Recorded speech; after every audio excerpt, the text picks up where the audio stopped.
नमस्कार, Aryan TV national में आपका स्वागत है और मैं हूं आपके साथ सुमन पाल। बुलेटिन की शुरुआत करेंगे बड़ी खबरों के साथ। राष्ट्रपति भवन में भारत की राष्ट्रपति द्रौपदी मुर्मू ने हाल ही में सर्बिया, एस्टोनिया और स्लोवाकिया के राष्ट्रपतियों से मुलाकात की है और ये मुलाकातें एआई इम्पैक्ट समिट के अवसर पर हुई है। सर्बिया के राष्ट्रपति अलेक्जेंडर वुसिक से बातचीत में राष्ट्रपति मुर्मू ने ही आर्टिफिशियल इंटेलिजेंस के क्षेत्र में दोनों देशों के सहयोग को और मजबूत करने पर जोर दिया है और दोनों नेता सूचना प्रौद्योगिकी, निर्माण, कृषि, जैव प्रौद्योगिकी और फार्मास्यूटिकल और इसके साथ ही पर्यटन और शिक्षा क्षेत्रों में साझेदारी बढ़ावे पर सहमत हुए हैं। आपको बता दें कि एस्टोनिया के राष्ट्रपति अलार करिस के साथ में मुलाकात में डिजिटल सेक्टर और शिक्षा में सहयोग को बढ़ावा देने पर भी चर्चा की गई है। राष्ट्रपति द्रौपदी मुर्मू ने कहा है कि एस्टोनिया की तकनीकी विशेषज्ञता और भारत के स्टार्टअप्स के बीच में सहयोग से दोनों देशों के लोगों को लाभ होगा और स्लोवाक रिपब्लिक के राष्ट्रपति पीटर पेलेग्रिनी के साथ में बातचीत में अप्रैल 2025 में उनकी ऐतिहासिक भारत यात्रा का समर्पण किया जाएगा। और इसके साथ ही आपको बता दें, दोनों नेताओं ने डिजिटल सहयोग और द्विपक्षीय साझेदारी के नए आयाम जोड़ने पर सहमति व्यक्त की है।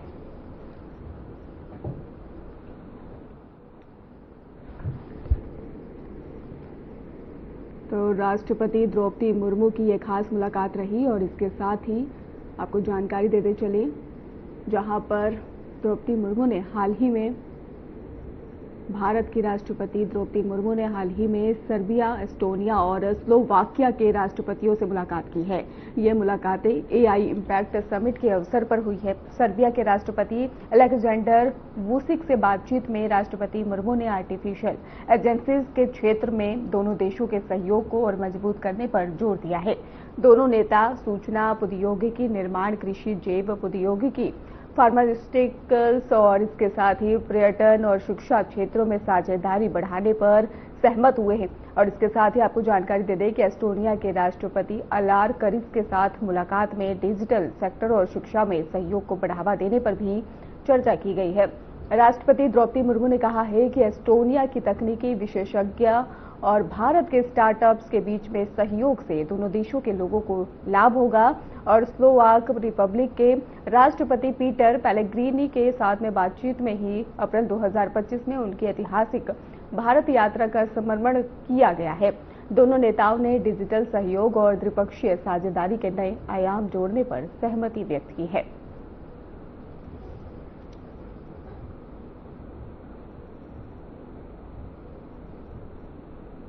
प्रधानमंत्री नरेंद्र मोदी ने सोशल मीडिया प्लेटफॉर्म एक्स पर कई महत्वपूर्ण संदेश साझा किए हैं। प्रधानमंत्री ने अरुणाचल प्रदेश के राज्य स्थापना दिवस पर वहां के लोगों को हार्दिक शुभकामनाएं दी हैं। उन्होंने राज्य की प्राकृतिक सुंदरता, सांस्कृतिक विविधता और जनजातीय विरासत की भी सराहना करते हुए कहा कि अरुणाचल प्रदेश राष्ट्र की प्रगति में महत्वपूर्ण भूमिका निभा रहा है। इसके साथ ही प्रधानमंत्री नरेंद्र मोदी ने मिजोरम के राज्य स्थापना दिवस पर भी शुभकामनाएं दी। उन्होंने मिजोरम की प्राकृतिक सुंदरता, समृद्ध सांस्कृतिक परंपराओं और सामुदायिक भावना की प्रशंसा करते हुए राज्य के निरंतर विकास और नई उपलब्धियों की कामना की है। वहीं पर प्रधानमंत्री ने शिलांग से लोकसभा सांसद डॉक्टर रिकी एजे सिंहकोन के निधन पर गहरा शोक व्यक्त किया। उन्होंने लिखा कि मेघालय की जनता के प्रति उनकी समर्पित सेवा को हमेशा याद किया जाएगा। पीएम मोदी ने दिवंगत सांसद के परिवार, मित्रों और इसके साथ ही समर्थकों के प्रति संवेदना प्रकट करते हुए उनकी आत्मा की शांति की कामना की है। तो पीएम नरेंद्र मोदी ने ट्वीट किया है और अरुणाचल प्रदेश को शुभकामनाएं भी दी हैं और मिजोरम स्थापना दिवस पर बधाई देते नजर आए। राज्य की संस्कृति और प्रगति सराही गई है। उन्होंने एक्स पर ट्वीट किया और पीएम मोदी ने शोक भी जताया है। शिलांग सांसद के निधन पर वो संवेदना जताते हुए नजर आए।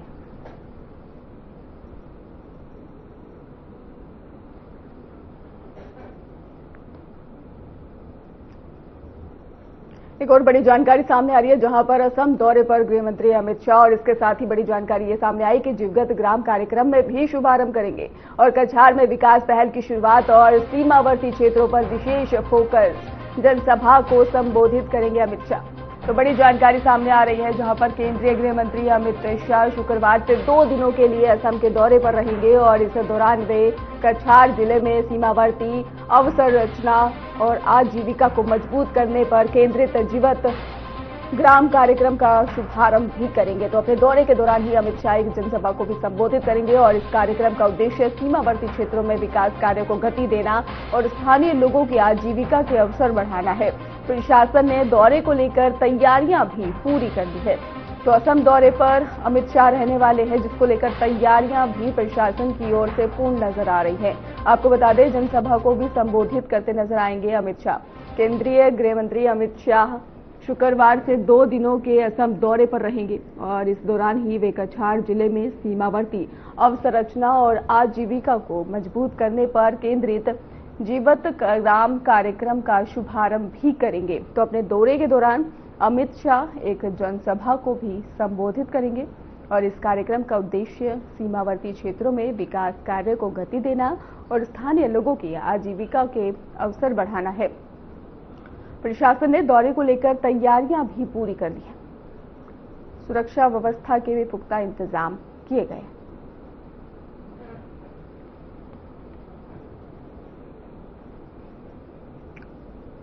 दिल्ली की मुख्यमंत्री रेखा गुप्ता मरघट वाले हनुमान मंदिर पहुंची, जहां पर उन्होंने विधि विधान से पूजा अर्चना कर प्रदेश के सुख समृद्धि और शांति की कामना की है। इस दौरान ही मंदिर परिसर में सुरक्षा के पुख्ता इंतजाम किए गए थे। बड़ी संख्या में श्रद्धालु भी मौजूद रहे। मुख्यमंत्री की इस धार्मिक यात्रा को लेकर स्थानीय लोगों में खासा उत्साह भी देखने को मिल रहा है। तो दिल्ली की मुख्यमंत्री रेखा गुप्ता ने विधि विधान से पूजा अर्चना करी और इसके साथ ही आपको बता दें, मरघट वाले हनुमान मंदिर पहुंची हुई थी मुख्यमंत्री रेखा गुप्ता, जहां पर उन्होंने विधि विधान से पूजा अर्चना की है और प्रदेश की सुख समृद्धि की कामना करती हुई नजर आई हैं। और इसके साथ ही इस दौरान मंदिर परिसर में सुरक्षा के पुख्ता इंतजाम भी देखने को मिले। बड़ी संख्या में यहां पर श्रद्धालु पहुंचे हुए थे। अपनी मनोकामना लेकर श्रद्धालु इस समय मंदिर में पहुंचे थे और मंदिर की इस धार्मिक यात्रा को लेकर स्थानीय लोगों में उत्साह देखा गया है। वहीं सुरक्षा व्यवस्था की बात करें तो वो भी पुख्ता नजर आई है और इसके साथ ही दिल्ली की मुख्यमंत्री रेखा गुप्ता ने सभी के प्रदेश की खुशहाली की कामना करती यहां पर नजर आई है। वहीं रेखा गुप्ता को लेकर श्रद्धालुओं में भी खासा उत्साह देखने को मिला है।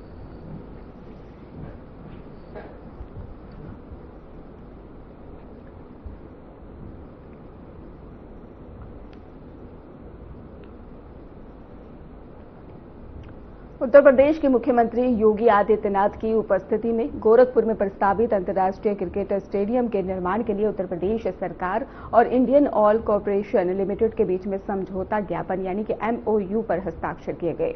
मुख्यमंत्री योगी आदित्यनाथ ने बताया कि बासिकी के सहयोग से वाराणसी में भी एक अंतर्राष्ट्रीय क्रिकेट स्टेडियम का निर्माण चल रहा है, जिसे इस साल जून के मध्य तक पूरा करने का प्रयास है। गोरखपुर के स्टेडियम का निर्माण 339 करोड़ रुपए के कुल लागत से ही शुरू किया गया है और इंडियन ऑयल कॉरपोरेशन ने 60 करोड़ रुपए, भारत पेट्रोलियम कॉरपोरेशन ने 30 करोड़ रुपए और हिंदुस्तान पेट्रोलियम ने 10 करोड़ रुपए का योगदान दिया है। मुख्यमंत्री ने यह भी कहा कि ये स्टेडियम क्षेत्र में खेल सुविधाओं और युवाओं के लिए अवसर बढ़ाने में महत्वपूर्ण भूमिका निभाएगा। तो क्रिकेट स्टेडियम का निर्माण, जहां पर सीएम योगी ने युवाओं के लिए, उनके खेल के लिए स्टेडियम के निर्माण को लेकर अपनी प्रतिक्रिया दी है। आपको बता दें, मुख्यमंत्री योगी आदित्यनाथ की उपस्थिति में ही गोरखपुर में प्रस्तावित अंतर्राष्ट्रीय क्रिकेट स्टेडियम के निर्माण के लिए उत्तर प्रदेश सरकार और इंडियन ऑयल कॉरपोरेशन लिमिटेड के बीच में समझौता ज्ञापन पर हस्ताक्षर भी किए गए हैं। मुख्यमंत्री योगी आदित्यनाथ ने जानकारी दी कि बासिकी के सहयोग से वाराणसी में एक अंतर्राष्ट्रीय क्रिकेट स्टेडियम का निर्माण चल रहा है, जिसे इस साल जून के मध्य तक पूरा करने का पूरा प्रयास है। गोरखपुर के ही स्टेडियम का निर्माण 329 करोड़ रुपए की कुल लागत से शुरू किया गया है और इंडियन ऑयल कॉरपोरेशन ने 60 करोड़ रुपए, भारत पेट्रोलियम कॉरपोरेशन ने 30 करोड़ रुपए और हिंदुस्तान पेट्रोलियम ने 10 करोड़ रुपए का योगदान दिया है। मुख्यमंत्री ने कहा कि ये स्टेडियम क्षेत्र में खेल सुविधाओं और युवाओं के लिए अवसर बढ़ाने में महत्वपूर्ण भूमिका निभाएगा।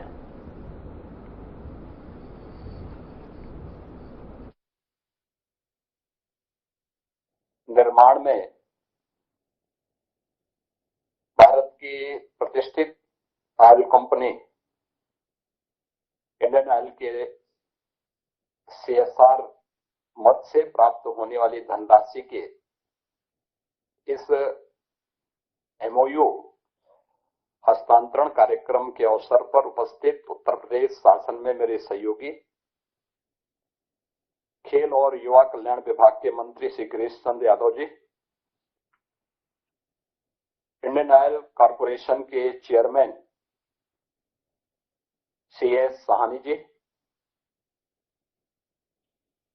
खेल विभाग के उत्तर प्रदेश के सचिव Shri Suhas LY ji, executive director Indian Oil Corporation Shri Vibhuti Ranjan ji, आज के इस कार्यक्रम में उपस्थित खेल विभाग और इंडियन ऑयल कॉरपोरेशन से जुड़े हुए सभी अधिकारीगण, मैं सबसे पहले इंडियन ऑयल कॉरपोरेशन को और तत्कालीन जिस समय यह स्वीकृत हुआ था उस समय भी और आज भी इस पूरे कार्यक्रम को प्रोत्साहित करने के लिए,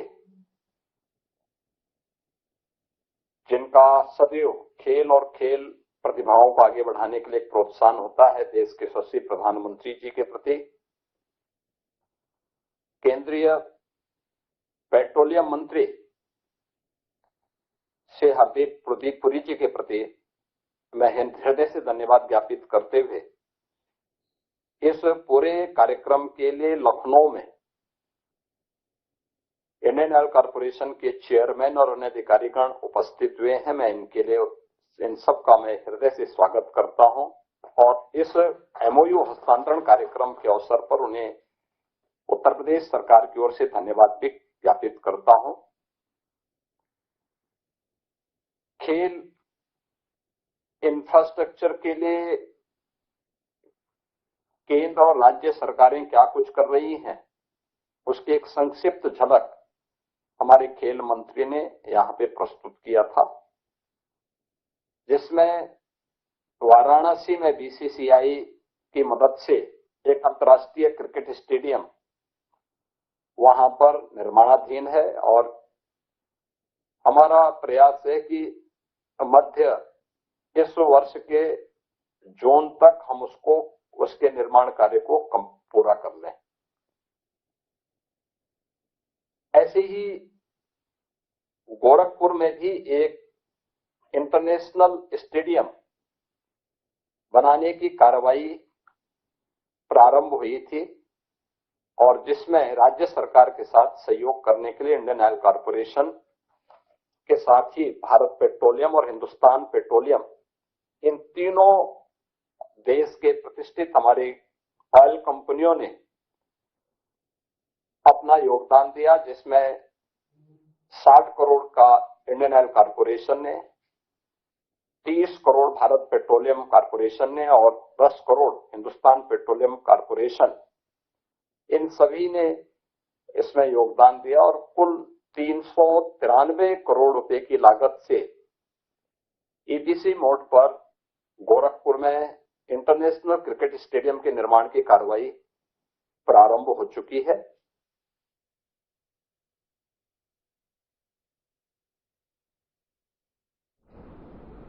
उत्तराखंड के मुख्यमंत्री पुष्कर सिंह धामी चिनिया लिसोर पहुंचे और जहां पर एक कार्यक्रम के दौरान उन्हें पता चला कि बीजेपी के ही यहां पर जानकारी ये भी सामने आई, इसको लेकर उन्होंने प्रतिक्रिया भी दी और ये भी कहा है कि उन्हें पता चला है कि बीजेपी के बूथ अध्यक्ष की बेटी का विवाह समारोह चल रहा है और मुख्यमंत्री ने प्रोटोकॉल को दरकिनार करते हुए समारोह में शामिल होकर परिवार को बधाई दी है।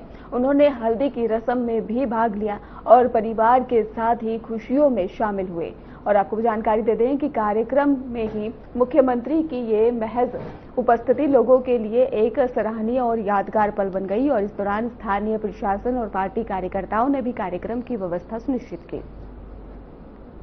तो उत्तरकाशी से आपको खबर बता रहे हैं, जहां पर कार्यक्रम में भारी संख्या में लोग भी पहुंचे हुए थे और इसके साथ ही उत्तराखंड के मुख्यमंत्री पुष्कर सिंह धामी चिनिया लिसोर पहुंचे और जहां पर एक कार्यक्रम के दौरान उन्हें पता चला कि बीजेपी के बूथ अध्यक्ष की बेटी का विवाह समारोह चल रहा है और मुख्यमंत्री ने प्रोटोकॉल को दरकिनार करते हुए कार्यक्रम में शामिल होकर परिवार को बधाई दी है। उन्होंने हल्दी की रस्म में भी भाग लिया और परिवार के साथ खुशियों में शामिल हुए। कार्यक्रम में मुख्यमंत्री की ये सहज उपस्थिति लोगों के लिए एक सराहनीय और यादगार पल बन गई और इस दौरान ही स्थानीय प्रशासन और पार्टी कार्यकर्ताओं ने भी कार्यक्रम की व्यवस्था सुनिश्चित की है।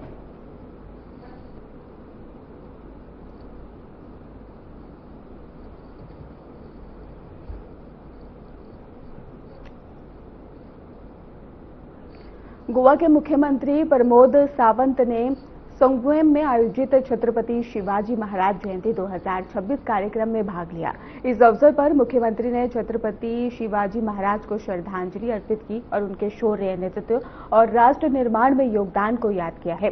कार्यक्रम में बड़ी संख्या में स्थानीय नागरिक और जनप्रतिनिधि और गणमान्य लोग मौजूद रहे। मुख्यमंत्री ने कहा कि शिवाजी महाराज के आदर्श आज भी युवाओं के लिए प्रेरणा स्रोत है। कार्यक्रम में सांस्कृतिक प्रस्तुतियां और सम्मान समारोह का भी आयोजन किया गया। तो संगवेम में शिवाजी जयंती कार्यक्रम का आयोजन किया गया और जिसमें कार्यक्रम में बड़ी संख्या में स्थानीय लोग भी पहुंचे हुए थे। गोवा के मुख्यमंत्री प्रमोद सावंत ने संगवेम में आयोजित छत्रपति शिवाजी महाराज जयंती 2026 कार्यक्रम में भाग लिया। इस अवसर पर मुख्यमंत्री ने छत्रपति शिवाजी महाराज को श्रद्धांजलि अर्पित की और उनके शौर्य, नेतृत्व और राष्ट्र निर्माण में योगदान को याद किया है। कार्यक्रम में बड़ी संख्या में स्थानीय नागरिक, जनप्रतिनिधि और गणमान्य लोग मौजूद रहे। मुख्यमंत्री ने इस दौरान कहा कि शिवाजी महाराज के आदर्श आज भी युवाओं के लिए प्रेरणा स्रोत है। कार्यक्रम में सांस्कृतिक प्रस्तुतियां और सम्मान समारोह का भी आयोजन किया गया।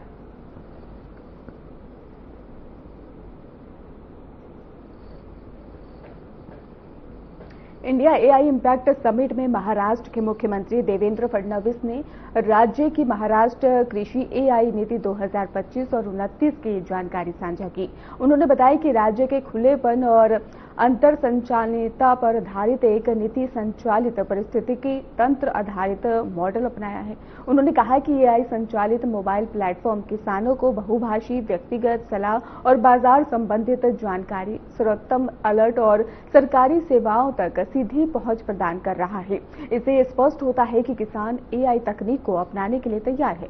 फडणवीस ने यह भी बताया है कि भूस्थानिक विशेषण और इसके साथ ही निगरानी के बाद से आकलन को जोड़कर कपास उत्पादक किसानों को समय रहते चेतावनी दी गई है, जिससे कि फसल की वैधता और आर्थिक जोखिम कम करने में मदद मिली। Last year, Maharashtra made a very clear and decisive strategic decision. AI in agriculture must not remain confined to demonstrations or pilots. It must reach millions.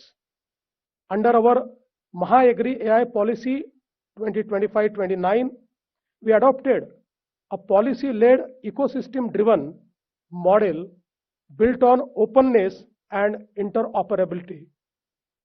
Allow me to share what this has meant in practice. As rightly told by our Secretary Mahavistar, our AI-powered mobile platform delivers multilingual personalized advisories, market intelligence, pest alerts, and access to government services.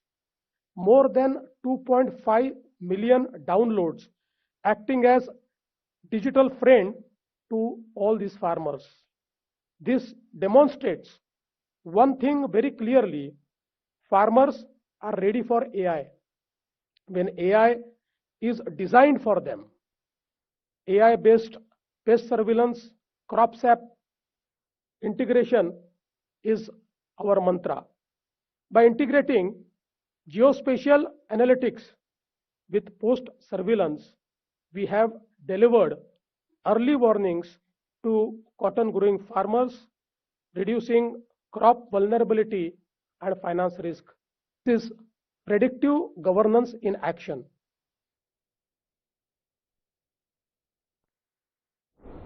Lok Sabha में नेता प्रतिपक्ष और कांग्रेस सांसद Rahul Gandhi Lucknow airport पर पहुंचे और उन्हें केंद्रीय गृह मंत्री अमित शाह के खिलाफ कथित आपत्तिजनक टिप्पणी के मामले में 2018 में ही दायर मानहानि केस में ही सुल्तानपुर की अदालत में पेश होना है और इस मामले में ही राहुल गांधी पर 2018 में दिए गए बयानों को लेकर शिकायत भी दर्ज की गई थी। उनके लखनऊ आगमन के दौरान ही सुरक्षा और व्यवस्थाओं का विशेष ध्यान रखा गया।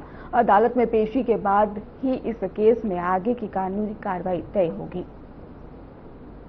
राहुल गांधी लखनऊ एयरपोर्ट पर पहुंचे और सुल्तानपुर अदालत में पेश होंगे। अमित शाह मामले में मानहानि केस को लेकर वो पेश होंगे और इसके साथ ही 2018 के बयान को लेकर ये कार्रवाई की जाएगी। वहीं पर सुरक्षा व्यवस्था के विशेष इंतजाम भी देखने को मिले।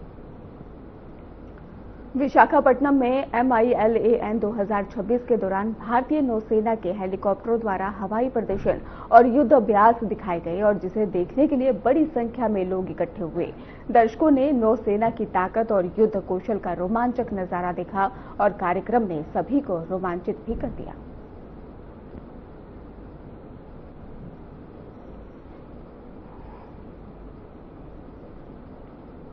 मुंबई और दिल्ली में धुंध की चादर दृश्यता प्रभावित देखने को मिली। मुंबई की बात करें तो शहर के कुछ हिस्सों में सुबह से ही धुंध की चादर छाई हुई है। वहीं पर वर्ली और हाजी अली इलाके में धुंध के कारण दृश्यता प्रभावित रही। सड़कों पर वाहनों की रफ्तार धीमी नजर आई और लोग सतर्कता बरतते भी नजर आए हैं। वहीं दिल्ली की बात करें तो राजधानी के कई इलाकों में भी घना धुंधला देखने को मिला है यहाँ पर और ITO क्षेत्र से सामने आए सुबह के दृश्य से इमारतें और सड़कें धुंध में ही ढकी नजर आई है। मौसम विभाग के अनुसार तापमान में गिरावट और नमी के कारण ये स्थिति बनी हुई है। वहीं दूसरी ओर प्रशासन ने वाहन चालकों से सावधानी बरतने और धीमी गति से वाहन चलाने की अपील की।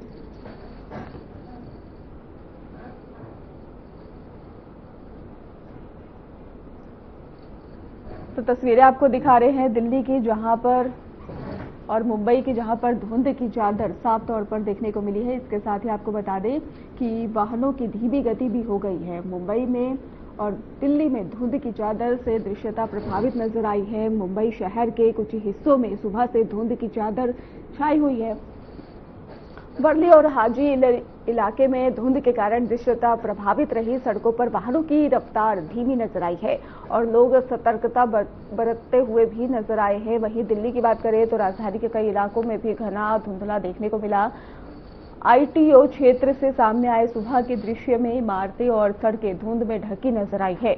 मौसम विभाग के अनुसार जानकारी सामने आई कि तापमान में गिरावट और नमी के कारण ये स्थिति बनी हुई है। प्रशासन ने वाहन चालकों से सावधानी बरतने और धीमी गति से वाहन चलाने की लगातार अपील करते नजर आ रहे हैं।